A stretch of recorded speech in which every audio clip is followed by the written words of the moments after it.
Hola, soy Olga Moreno, pertenezco al Departamento de Economía y Ciencias Sociales de la Universidad Politécnica de Valencia y os voy a hablar en este vídeo de la curva de Lorenz.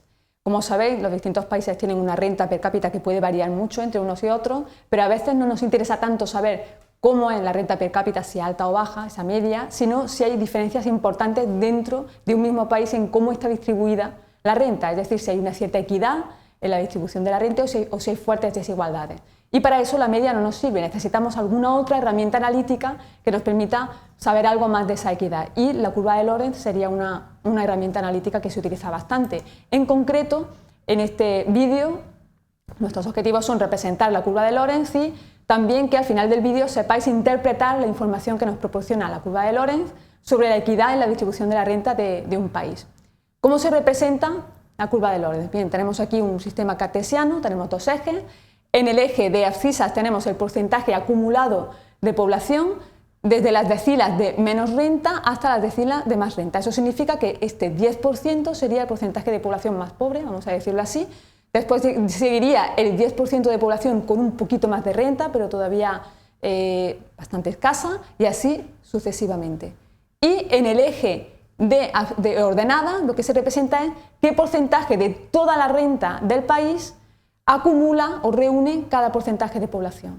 Lo vamos a ver con un ejemplo más fácil. Vamos a suponer un caso irreal completamente de un país en el que todas las personas tienen exactamente la misma renta. En un caso como este, da igual colocar a un individuo en esta decila o en cualquier otra.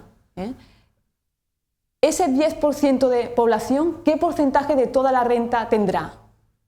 Lógicamente tendrá un 10%, es decir, le corresponderá su parte proporcional del pastel.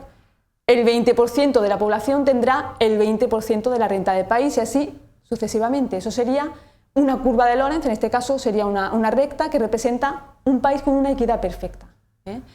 Como sabemos, eso no existe en la realidad, así que vamos a hacer una curva de Lorenz que sea más cercana a lo que es un país real. Por ejemplo, ese podría ser un punto. Aquí tenemos el 10% de población de menor renta, lógicamente entre todos no van a reunir el 10% de la población, de la renta, sino que van a reunir menos, a lo mejor no llegan al 5%.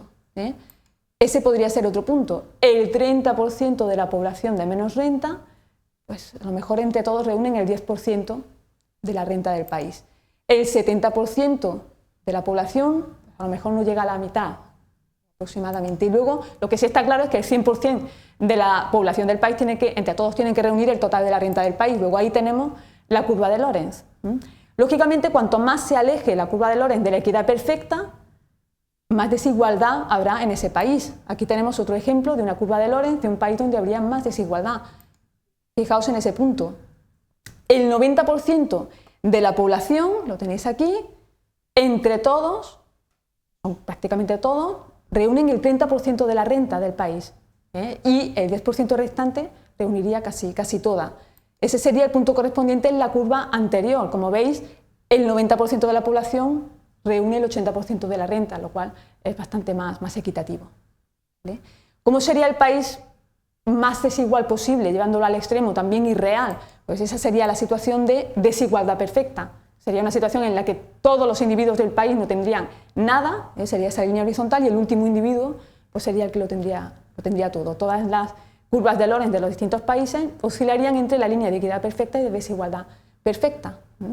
En definitiva, la curva de Lorenz sirve para ilustrar gráficamente de una forma sencilla el grado de equidad en la distribución de la renta de un país, y un país será más igualitario cuanto más se acerque esa curva de Lorenz a la bisectriz. Muchas gracias por vuestra atención.